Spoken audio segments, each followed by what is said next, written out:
Hi everyone. सो काफ़ी बड़ा announcement यहाँ पर किया है एक्सेंचर ने। आज यहाँ पर एक्सेंचर की तरफ से नया फेज़ अनाउंस किया गया है और उस नए फेज़ के मेल सबसे अच्छी बात यह है कि नंबर ऑफ स्टूडेंट्स जिनको ये वाले फेज़ के थ्रू टेस्ट लिंक रिसीव हुई है उनकी संख्या काफ़ी ज़्यादा है। So this is a very very good news. But यहाँ पर दो तीन चीज़ें हैं जो मुझे आप लोगों के साथ डिस्कस करनी है and which is very important to discuss. So start करता हूं मैं। तो देखो, सबसे पहले मैं आपको मेल वगैरह तो शो कर दूंगा, वो तो इतनी कोई बड़ी बात नहीं है। बट पहले हम एक इंपॉर्टेंट पॉइंट को डिस्कस करते हैं कि यहां पर एक्सेंचर की तरफ से अभी टेस्ट मेल भेजा गया है। अभी एक दो वीक पहले एक और फेज आया था एंड उस फेज में लिखा था कि 18 टू 20 नवंबर तक यहां पर जो एडमिट कार्ड है उसके लिए रिलीज करे गए थे और बोला गया था कि यहां पर तब तक फेज चलेंगे। ठीक है। सो अगर मैं बात कर रहा हूं 18 टू 20 नवंबर तक, देन आप एक चीज और एक्सपेक्ट कर सकते हो कि 20 नवंबर से पहले यहां पर एक फेज और हमें देखने को मिल सकता है from Accenture. But the interesting thing is, इसमें सबसे ज्यादा इंटरेस्टिंग क्या है वो जरा समझने की कोशिश करो। मैंने एक एनालिसिस वीडियो डाली थी एक्सेंचर की जिसमें मैंने बताया था कि जो नंबर ऑफ पोजीशन है वो तो 14,000 ही है। नंबर ऑफ पोजीशन तो फिक्स है ना कि भाई एक्सेंचर को 14,000 15,000 फ्रेशर्स हायर करने हैं। नंबर ऑफ एप्लीकेशन 6 लाख तक है।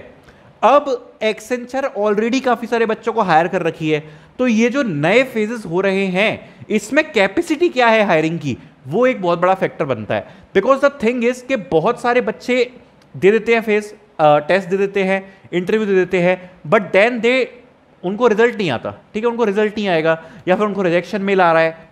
सो रिजेक्शन मेल ऐसा नहीं है कि मैं ये कहूँ कि सभी बच्चों को सिलेक्ट हो जाना चाहिए, बट जो मास रिजेक्शन होता है ना वो एक काफी बड़ा रिजेक्शन होता है। एंड द रीजन इज, जैसा मैंने आपको बताया, एप्लीकेशन 6 लाख के आसपास होंगी और जो पोजीशन है वो बहुत ही ज्यादा कम है। ठीक है, तो this is the main reason. Also यहाँ पर एक जेंडर इक्वलिटी वाली चीज आ जाती है, तो उसके चक्कर में जो जेंडर इक्वलिटी है उससे 50-50% भी एक्सेंचर को करना है। सो फाइनल नतीजे क्या निकलते हैं वो चीज ज्यादा इंटरेस्टिंग है। टेस्ट में आ गया, बहुत अच्छी बात है, बहुत लोग वेट कर रहे हैं, बट टेस्ट देने के बाद क्या प्रोसेस कितनी स्मूथ है वो सब हमें जरूर देखना पड़ेगा। बिकॉज एक्सेंचर की तरफ से टेस्ट तो भेजे जा रहे हैं बट उस हिसाब से प्रोसेस स्मूथली कंडक्ट नहीं कराई जा रही है। लाइक जो रिजल्ट्स हैं वो अभी भी 6-7 महीने हो गए हैं और कैंडिडेट्स को नहीं आ रहे हैं। अभी एक जो सबसे बड़ी चीज हुई थी, एक कैंडिडेट को रिजेक्शन मेल भेज दिया, रिजेक्शन मेल भेजने के बाद उसको सिलेक्ट किया आफ्टर 2 मंथ्स। तो ये मतलब ऐसी चीजें हो रही हैं जो काफी ज्यादा रैंडम है। ठीक है, सो वी विल सी कि फ्यूचर में क्या होता है, क्या अगर उन्होंने कुछ सुधार किया है तो वो भी हमें जरूर देखने को मिलेगा। But now talking about the test, तो टेस्ट के बारे में थोड़ा सा डिस्कस करते हैं, कौन से मेल आए क्या है, मैं आपको शो करता हूँ एक बार। सो एक बार जरा मेल को डिस्कस करते हैं। So Accenture choose your virtual assessment slot, ऐसे मेल्स यहाँ रिसीव हुए हैं। So we are in the process of scheduling your virtual assessment as part of PADA hiring. Please click here for the available slots and choose one as per your availability.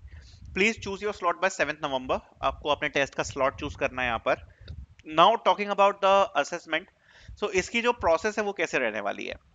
यहाँ पर mock assessment होगा, 20 minutes mock practice assessment, जिसमें आप अपना system check perform करोगे।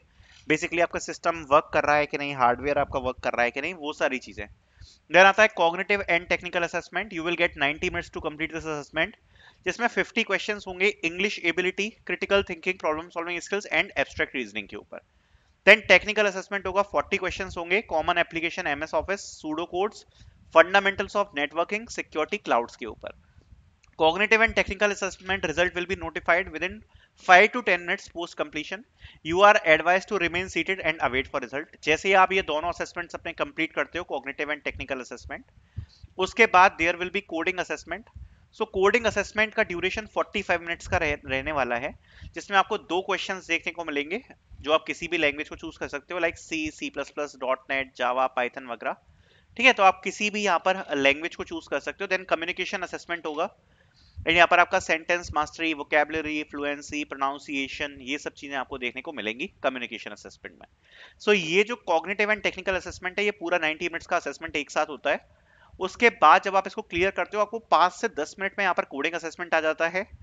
और जब ये दोनों असेसमेंट आप कंप्लीट कर लोगे, लगभग within 1 week you will be getting your communication assessment. तो कम्युनिकेशन असेसमेंट आने में सेपरेट आपको मेल आएगा, टाइम लगेगा, बट ये दोनों असेसमेंट्स लगभग आपके साथ में होते हैं। So I hope process आपको क्लियर होगी। Thank you so much for watching this video.